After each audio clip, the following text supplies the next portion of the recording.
Hello and welcome. Hello. Hey, welcome. Finally made your way back to the studio. You finally found the trail of breadcrumbs, did you? I found my map. I'm back in. Good. My sat nav's Good finally to working. see you. Good to see It's you. good to be here. Welcome to Tuesday night's Hotline Live with Record Sport. Obviously, I'm joined by the one and only Keith Jackson. Keith. Hello. And we are joined, as always, or not as always, rather. Or when he can be bothered. It feels that way. Just to the viewers, Mick. Yeah. The one and only Michael Gannon. Mick, how's things? How's life treating you? Not bad, chaps. They start the clock. About 35 minutes time, the barbecue's getting fired up down here. Oh, you having a barbie tonight, Mick? Well, I think it looks a nice night. Let's get the coals warmed up and get a meat Have got you in the cleaned the barbie. barbecue since last year?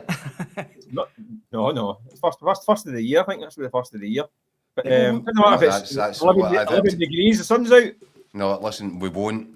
See if he's not cleaned his barbecue Really? for a year. Can Can you imagine? That's an E. coli burger. No, that's no, gonna that- serve We you. just wrap this up and fire down, but No, that adds to the taste. That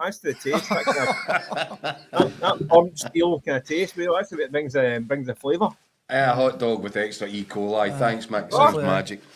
as we try and shift that image from our brains, let's maybe start on the football. Some kind of breaking news the last hour or so, Keith, regarding Motherwell and Kilmarnock. Kofi Balmer's red card has been rescinded. Which will come as no great surprise to anybody who watched this show last night. We had Don't Mention the VAR on with Des Roach, and he went through the incident and he explained, and we agreed it's just never a red card.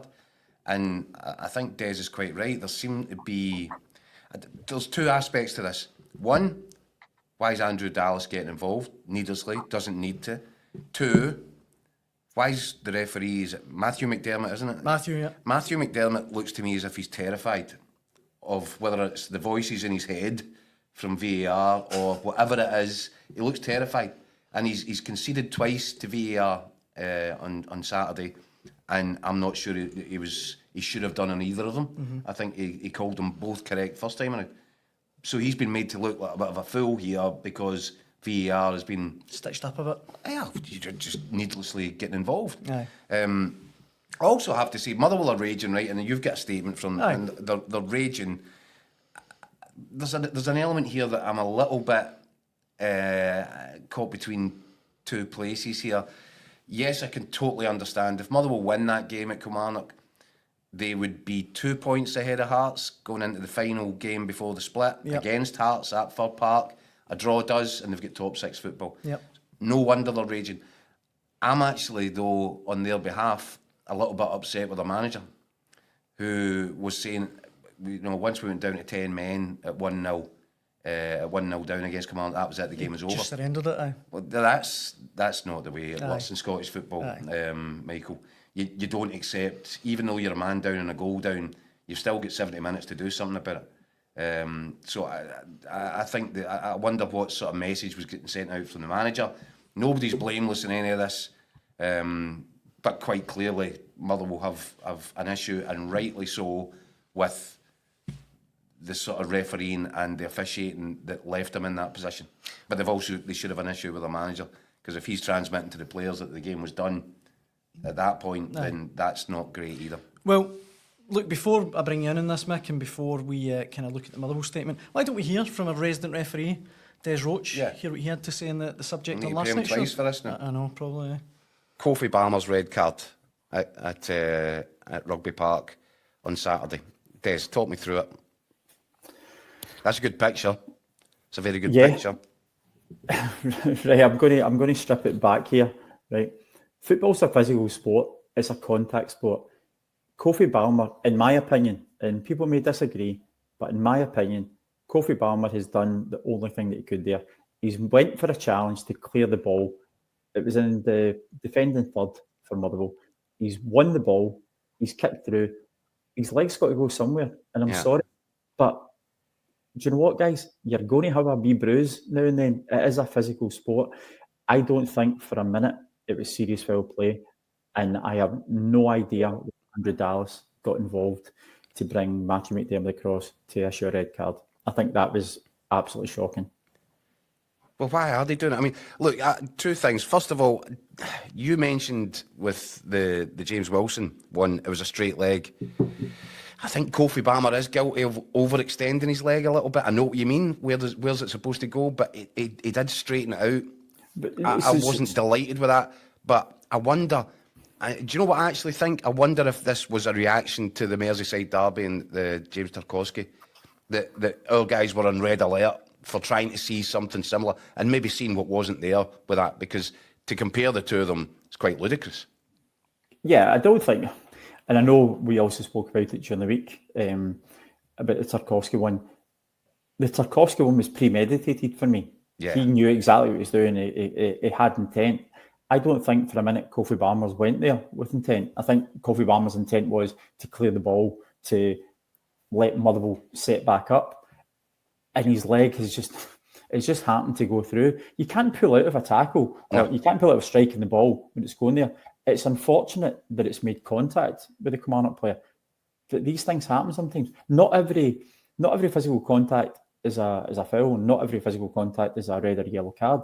These are things that, as I said to you, it happens in the game, isn't it? It's an occupational risk. So why are VAR jumping into that then? Because I'm in agreement, right? I'm in agreement. I think it's much to do about nothing. I do wonder if he's straightened his leg more than he had to. But I'm with you. I don't think it's a red card. I just don't understand why VAR feels the need to jump into the middle of that and pull the referee over the screen. I don't think he should have. And Matthew had a pretty decent review on it. And we'll come on to Matthew later on. But to me, that's Matthew McDermott. Yes, to me that is Andrew Dallas re-refereeing the game. Motherwell, as you mentioned before, Keith, they've had their say on it. They say the club are delighted that the correct decision has eventually been reached. However, this doesn't get away from the fact Motherwell played with 10 men for over 75 minutes, an important fixture just prior to the split. This is the second time this season the club has had to go through the time, effort and expenditure to appeal a red card decision. We have concerns that VAR felt this was an obvious refereeing error in the first place. Again, the on-field review has come out with the wrong outcome. We spend a significant six-figure sum each season towards the running costs of VAR at the stadium. There have been 8 instances so far this season where Motherwell have been directly impacted by what has subsequently been deemed an incorrect referee or VAR decision. So, understandably, not very happy, Mick. No, and it's increasingly apparent that they're not alone in not being happy. The number of clubs that are kind of starting to come out and voice their disapproval with the setup with VAR. And increasing by the week. When Daniel Caw mentioned it a few weeks ago as well, didn't they? And a few others. It's not. I keep getting back to it. It's not VAR that's the problem. It's the people who are operating the VAR that's the problem. It's the human aspect of it. As you mentioned, Andrew Dallas doesn't get involved. There was a time during the season when it seemed to be reluctant to get involved in decisions, and it was almost like kind of laissez-faire. I think I like that better. But now in recent weeks they're getting back involved again, but when they shouldn't be. And it's until we get the human beings getting it right. It's not to do with technology. Technology's, I mean, we could do a better version of certain like things like goal line stuff and the lines that are drawn for offsides and all these things that are. I mean, down in England they've got the kind of super duper deluxe HD version. We've got the kind of the Betamax version. But it's the people behind it, unfortunately, are making mistakes. And this is listen. I suppose the only good thing is they are making mistakes down south as well, though, Mick, as the Tarkowski one did indicate. That was a real worse than anything we've had up here. Yeah, I take that point as well. But we're talking about Scottish football, and they do. And in terms of relative terms, we do spend a lot of money on it in terms of what these clubs bring in, what they spend in this setup. And they're not getting value for money at the moment. There's too many decisions that are getting mistakes that are getting made. And I say that like there's so many clubs now are getting fed up with it. I think we're getting to a point that they might get to a stage when they say, you know what, do we need to actually decide that whether we keep it or not? I mean, you're talking about Kofi Balmer. It's Kofi Annan step in with Scottish teams. I think they're getting to a breaking point. I think it might get to a stage when they say, is this worth it? Like you're saying, clubs like Motherwell, down the chain, you get your Ross Counties and Kilmarnocks and St Mirren's. 6 figures is a lot of money to these teams. That could be, I mean, literally 3 or 4 players a season. Do you know what I mean? I think it puts a bit of heat on Andrew Dallas, doesn't it? Because he was taking out the refereeing pool to be made, you know, a senior VAR operator and one of the most trusted guys. If he's seen to be jumping in situations when it's not required and making the wrong decisions, and that's clearly the wrong decision because the red card's been rescinded. So there becomes a bit of an obligation then on Willie Collum to make a decision. He's prepared to drop officials from actually going onto the pitch, or the sidelines, or the centre of the pitch on a Saturday afternoon. Are we now getting to the point where he might have to sub off his VARs as well? Well, look, some of the comments that are coming in, let me read a few out to you. Joseph says, good for the player and team, but still not changing the result. Points lost. Marzuno points out, when you hear the audio, there's 3 people yapping in the ref's earpiece and 8 players shouting at him. It's not easy, which is a fair point, and not very easy for Matthew McDermott, but... He needs to be stronger. Aye. He needs to be stronger. And you can get sent to the screen, and, you know... I understand that automatically there's, oh, wait a minute, this is Andrew Dallas, he's the head VAR guy. I think that Matthew McDermott looks a bit nervous as a referee. I agree, aye. And I think that maybe in his head, I can't be seen to tell Andrew Dallas that he's got it wrong. Mm-hmm. I get all that, but he's looking at the screen. He's seen what he saw with his own eyes. He's seen it in slow motion. He should be strong enough to say, do you know what, Andrew, I'm happy with my decision. Mm-hmm. He can't always back down. He backed down in the other one and took away a red card that, do you know what? I think Motherwell will get really lucky with that one. Dom Thompson. Dom Thompson. Where he does a sort of pile driver move on Danny Armstrong, wasn't it? It was Danny Armstrong, aye. And I think Motherwell will get lucky there. But again, do you know what? The referee's seen it. He's only reversing his decision because he's been told to, and I'm not sure. I think there are some referees that are strong enough to go at the screen, say, no, I'm happy, I'll stick by my decision, but there's not very many. That's Willie Collum was one of the few guys that was kind of resolute enough in his own decision making to stand by those calls. When somebody's in your ear and somebody that's viewed as more experienced and possibly more senior, it's very difficult to turn around and say, no, I'm right. But it's necessary. Aye, but you have to. It's necessary. Aye. It goes back to the fundamental phrase that VAR is meant to be for, and it's clear and obvious errors. Yeah. So if the decision is still going to be debated after the VAR steps in, then what is the point of doing it? Because and here we are on Tuesday night. Yeah. Aye. So I mean, if it's clear and obvious, do not. I mean, that's when you, if a clear and obvious error has been made by the referee, get involved. If not, I mean, by all means, have another look at it. But it's like, what's the point? We had these decisions all season. You debate for 5 days. But, well, if they're still debating it, it's not clear and obvious. Aye. Just pick a side and go on with it. I completely agree. Yep, correct. That's too much like common sense, Mick. It's kind of ironic. But around here. Brought in VAR, it's become more frustrating, the decisions, but hey ho.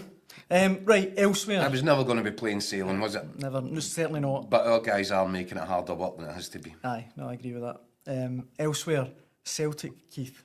We have to talk about Celtic because we've had a lot of comments, a lot of questions sent in about Celtic for tonight's show. And if you're watching at home, please get involved in the comment section below. Your column online today for Record Sport, which was a very good read, have to say. Thank you. I don't enjoy saying that, you know. I'd like to, you know. I thought you were going to say I didn't enjoy reading it. No, but it's essential reading for Celtic fans, I would say. And you make the point that Brendan Rodgers at the weekend was perhaps sending a message that he's going to be here next season. And, well, better for you to say. Well, I just think he was sending out a whole variety of messages. Mick and I did speak about it before Mick had left McDermott Park the other night, the other afternoon. Brendan Rodgers is not a knee-jerk sort of a guy. He doesn't walk into a press conference situation and erupt emotionally. He thinks everything through.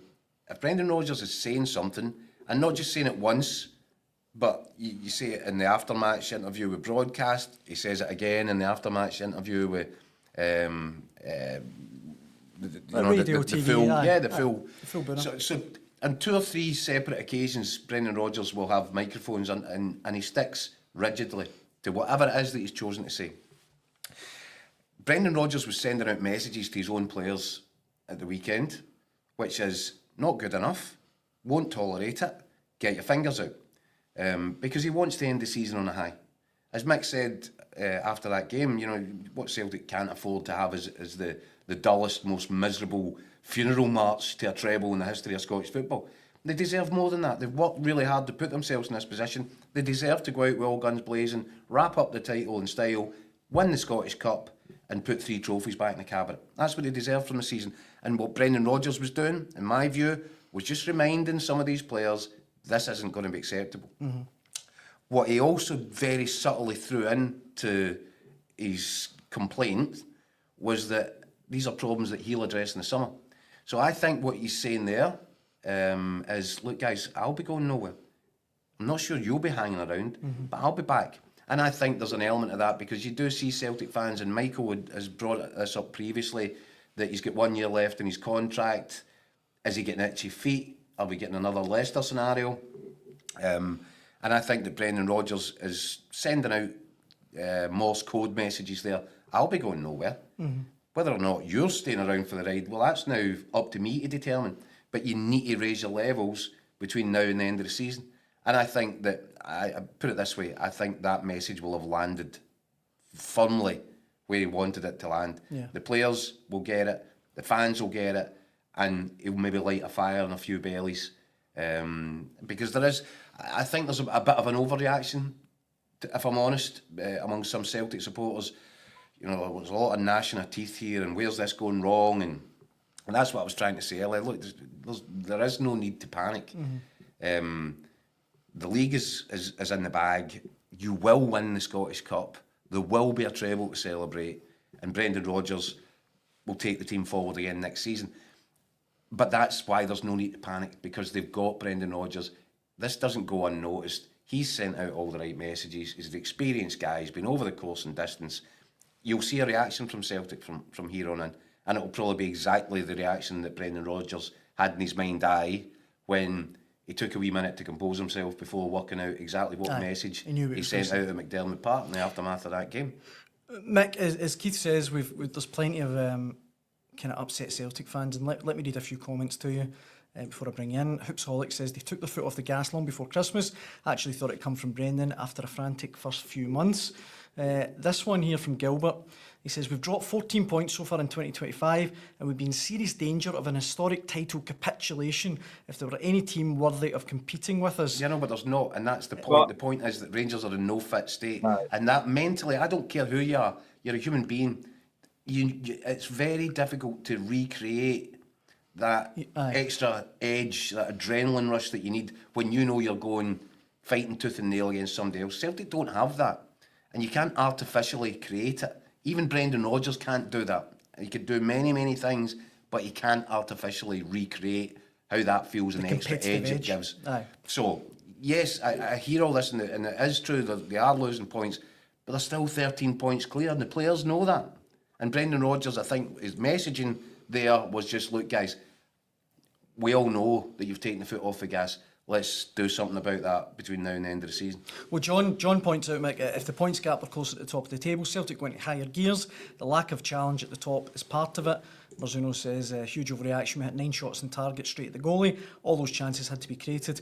And Craigie comes back at you, Keith, says, Scottish Cup win is not guaranteed, Keith. Show respect to the other clubs still in the cup. I don't need to show respect. My job is to have an opinion, and I'm telling you that, in my opinion, Celtic win this treble. And come back to me. Who was it? That was Craigie. Right, Craigie, come back to me at the end of the season if I'm wrong, and you can point that out. And I will apologise to you. But right now, they're a shoe-in for the treble.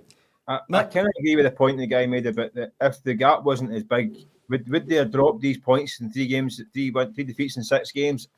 I'm not so sure. I can't say with any definite, but I don't think so. I think there's a definite.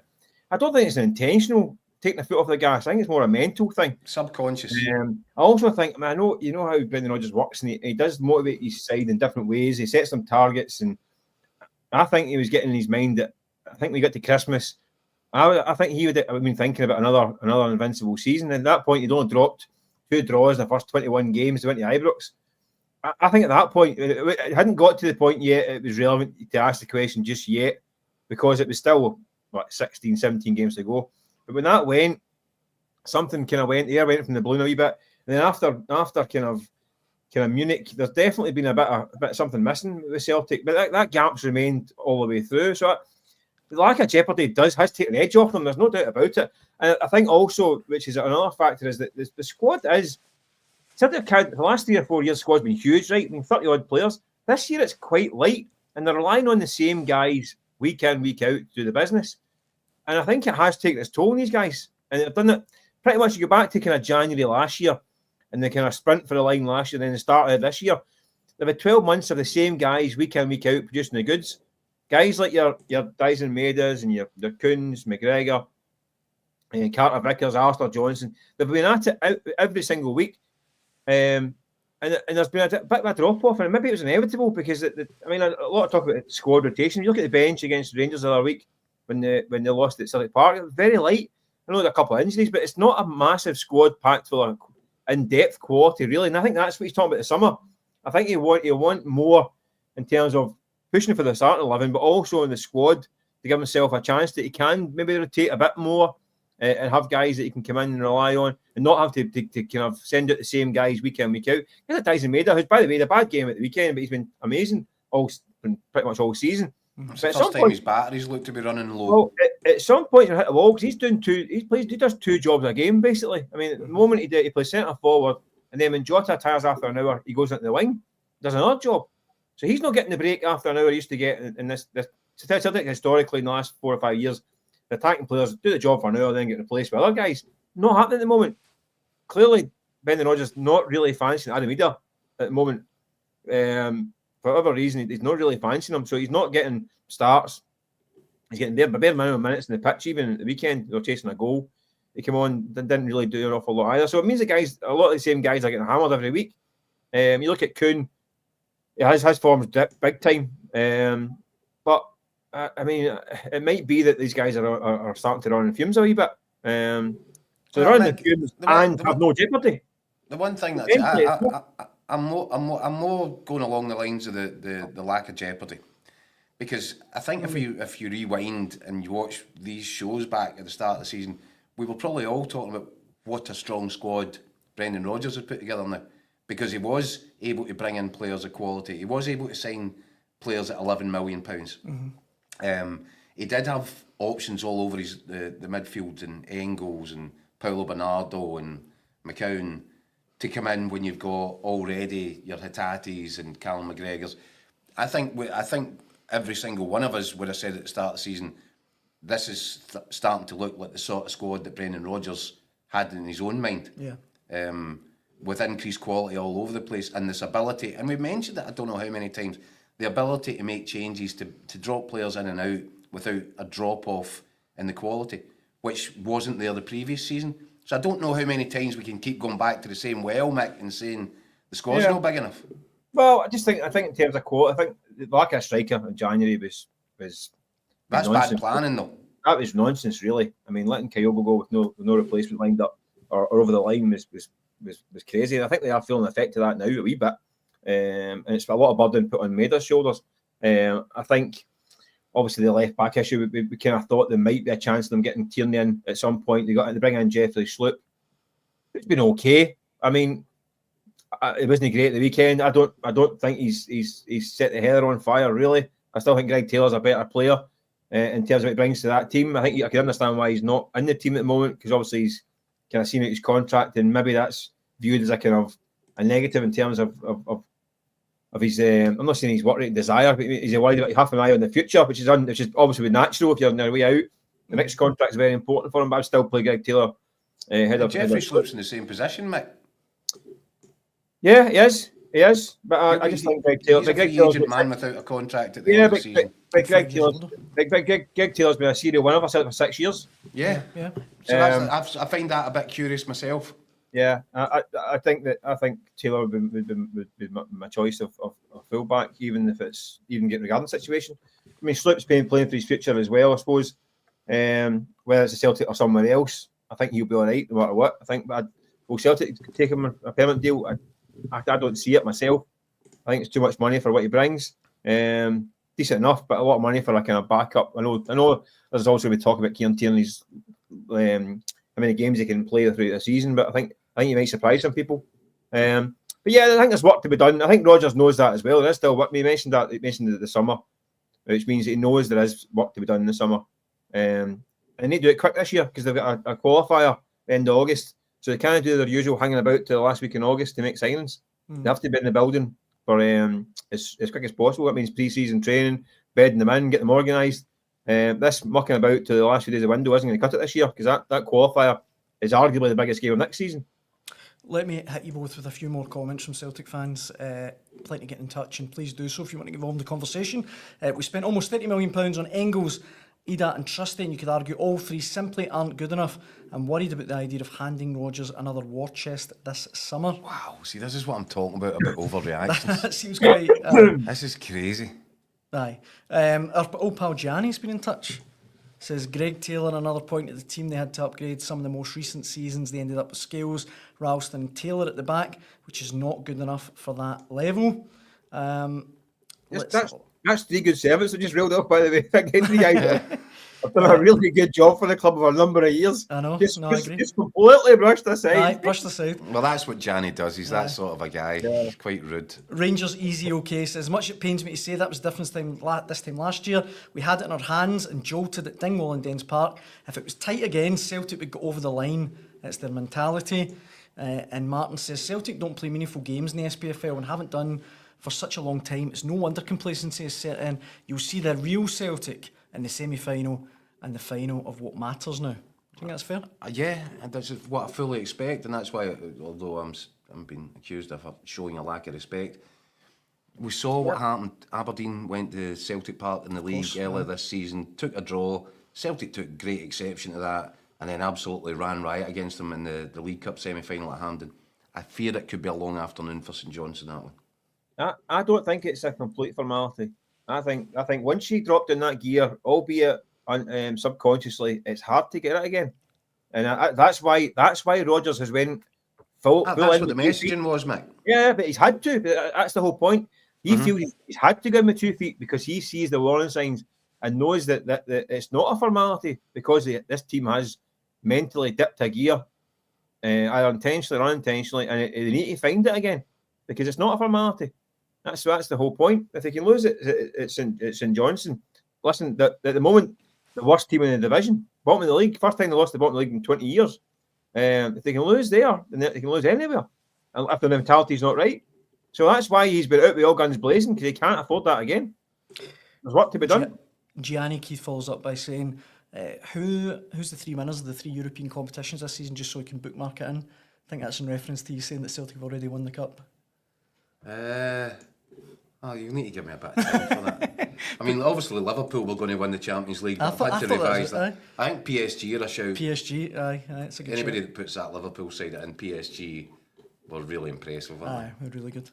Right, time's getting away from us, right? But as we've got the man who broke the story here, it's important to get the latest Rangers takeover updates. Yeah.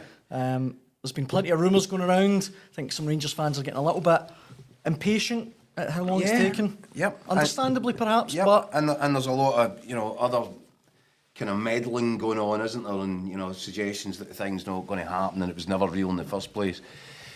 Look, Scott Burns actually said something to me in the show at the end of last night, asked me about that, and what I was hearing about it, and I said, as far as I'm told, I've no reason to deviate. The Americans still think that they'll get this done by the end of the month. But on the back of Scott's inquiry, and he also mentioned that he'd heard that some of the current Rangers directors, the current Rangers shareholders are getting a little bit angsty about it. I went away, a couple of conversations. I think that's a fair reflection. I think there is a feeling now of growing frustration on both sides of the deal.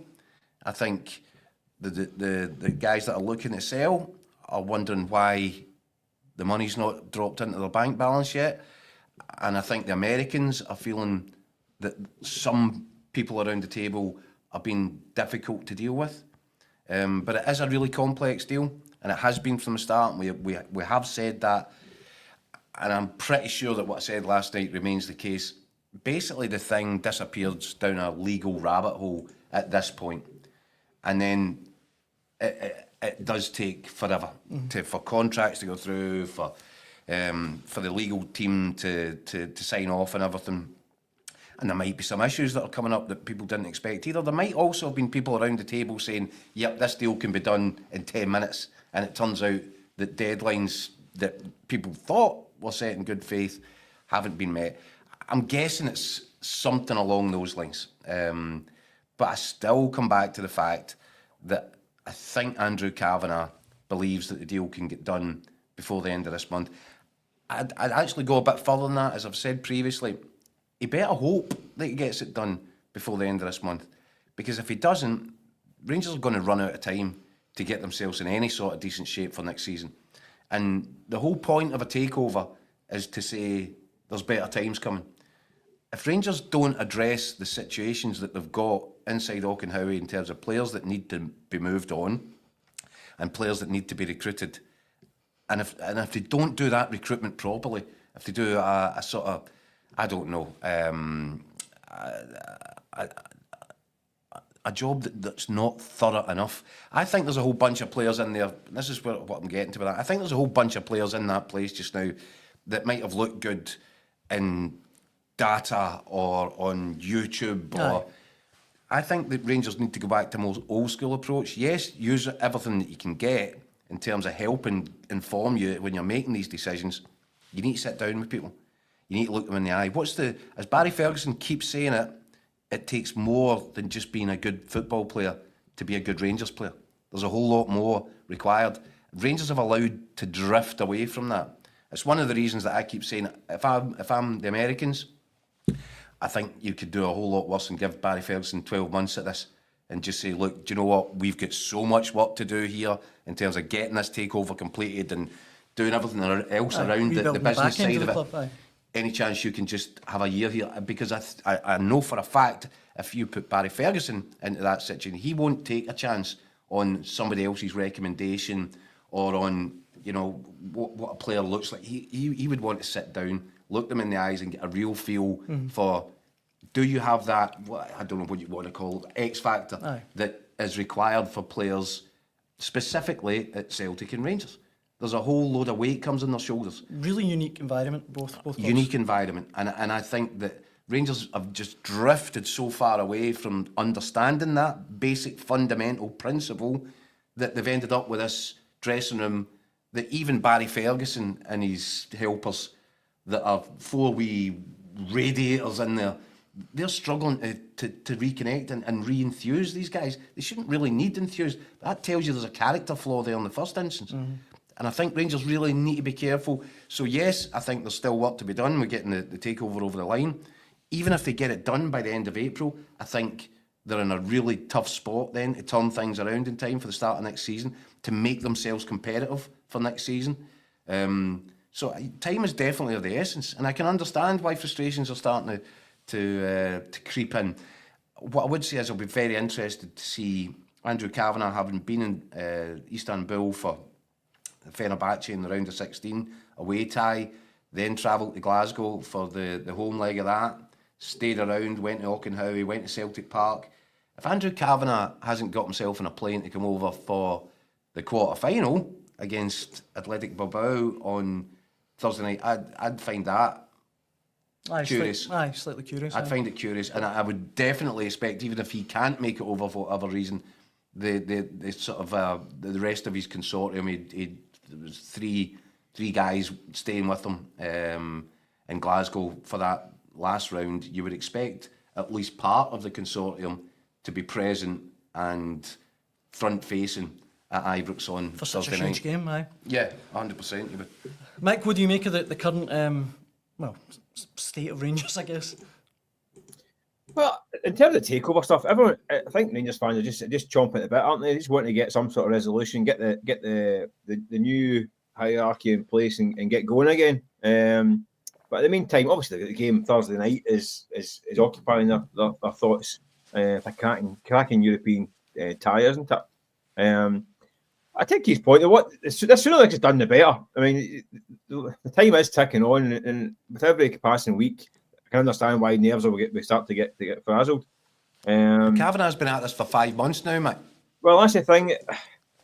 It's strange. It's a wee bit strange because usually these things, when the takeover stuff comes out, usually it's at a point. The worst back then was an advanced stage, So I understand why people are getting a bit tetchy, because we're now, let's say, months down the line and they're still waiting for the big unveiling. So I get it, but from everyone you speak to, think it seems to be it's going to happen. It's just a case of getting all the legalities done, and that's not, obviously it's not easy. They're dealing with multiple parties. It's not just one owner. That further complicates it. 100%. Yeah, it's not just one guy who owns a club and you say, right, there's your offer, take it and go. It's not. It's multiple negotiations with multiple people. So it is going to be confusing. It's going to take time, whether you like it or not.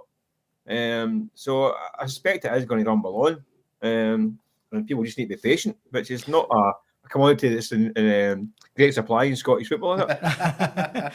Plenty of comments coming in on Rangers as well. Good luck fishing in the patience pond over here. Get Kavanagh to the game, get him up the town, up to Club Tropicana on a Thursday night, and the papers will sign in the morning and get him Friday. You can lend them some spandex, Mick, as well.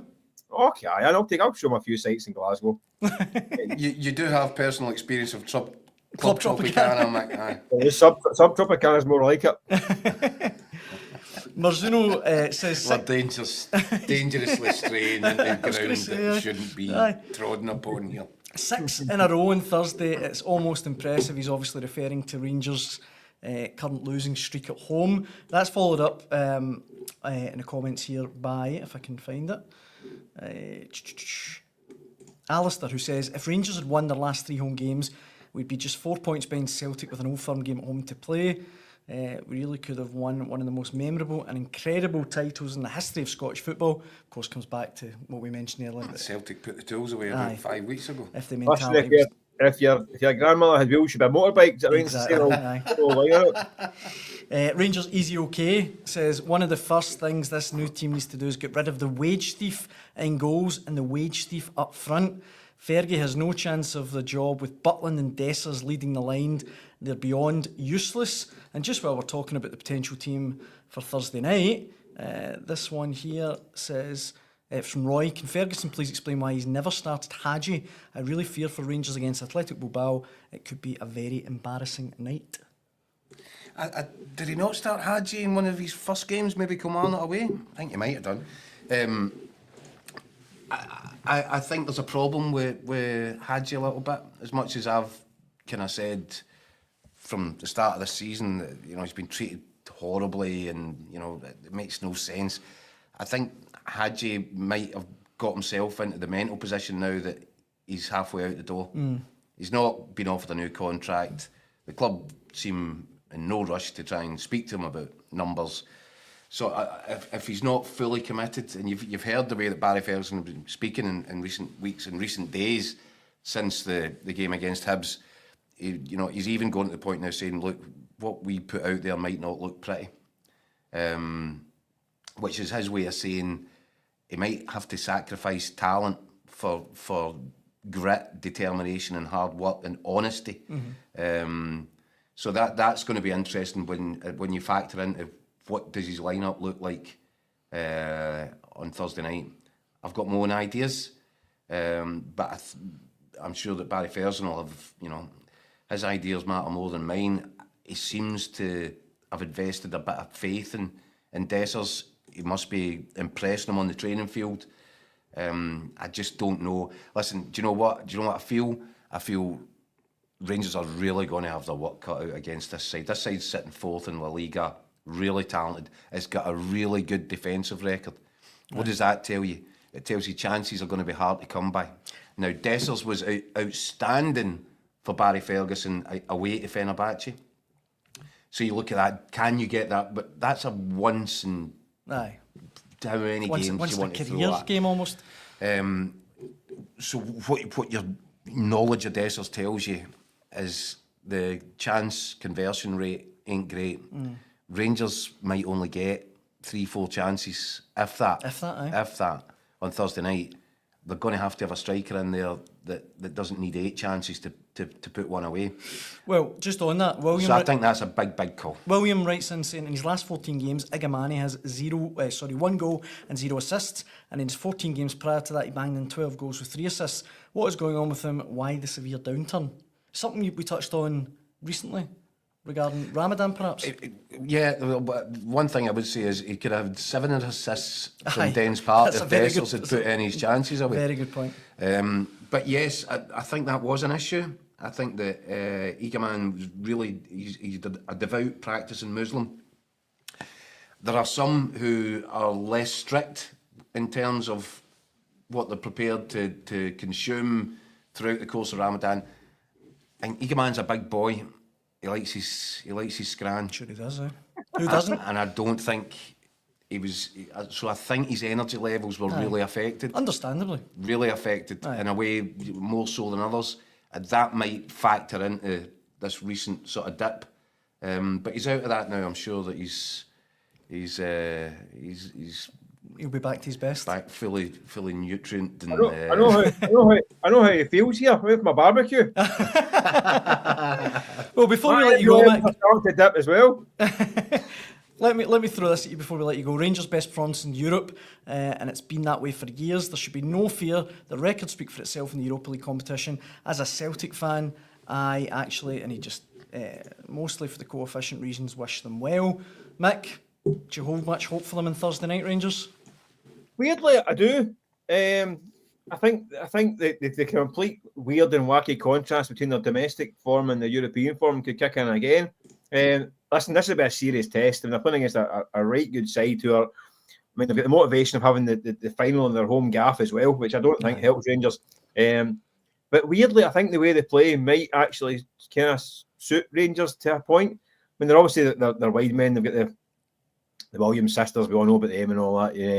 They're half decent. But I mean, Rangers can use this kind of their back five again. They can try and stifle Bilbao the way they did against Celtic as well. Because Bilbao they play that 4-3-3, which is a 4-2-4. Same as Celtic do. It's a formation they know that they can play against and hitting the break. I don't think. I mean. Listen, there's every chance that Bilbao will turn up and give them a bit of a doing. So they're a good side, but I just think the way that it's set up could suit Rangers, and they could produce another one of these. Listen, we've written them off. I mean, I thought Fenerbahce was going to be a step too far. We've thought many times over the years it's a step too far, and they go and do it. So I don't think this is a write-off. I think they're in a fighting chance. Up against a quality team, but I just think it might be all set for another one of these wild and wacky European nights at Ibrox. What do you think? I don't know. I think what you're talking about. This Rangers, never know. These group of players are so unreliable, so untrustworthy, and it just depends, where their heads at going into this. They seem to certainly enjoy the European arena. They seem to enjoy when the music comes on. They seem to enjoy the Thursday nights. I don't think they'll have enjoyed the last few days walking with Barry Felsen on the training pitch, funnily enough. Aye. I think there'll be a few home truths. How do they respond to that? How do they respond? What level of character have they got? Test of character. And what team does Barry Felsen select? These are all the crucial factors. I'll make my mind up closer to the time. Right now, I find it really, really actually impossible to call what Rangers turn up. As Mick points out, there's been so many fixtures going back to the run to Seville where you just think no chance, no way Rangers are going to, and they do, they somehow do. Yeah. So it's impossible, I think, to call it. But we will call it. We will call it in the coming days. I think that brings to the end of Tuesday night's Hotline Live with Record Sport. And what we're doing, we are actually, just so the guys know, we are going to do a late night edition on Thursday night after the Rangers game. We will. Around 10:15, we think, once the TV coverage is ended, we will be there to pour over whatever happens at Ibrox, however it unfolds. So it needs prediction required from me tomorrow then. Absolutely, prediction tomorrow. And of course, it's press conference day tomorrow as well. We'll have reaction from that, from Barry Ferguson's press conference ahead of the match. If you want to get involved in the conversation, we'll be back to do it all again at 6 p.m. tomorrow night. Thank you very much for all of your comments this evening. We really appreciate it. Mick, enjoy the barbecue. Well, Thursday night, you can get me. I'll do a live broadcast from Club Tropicana with Andrew Kavanagh. the 1 a.m. hotline special. That would get the viewers. That would definitely get some big numbers, I think. Hotline unzipped. The HR SWAT team on standby. Aye. On that note, thanks very much for watching. I hope you can join us tomorrow. Man, you can just tell he means it. Listen, Mick's box office. He's on Mourinho. Thanks for watching. Cheers.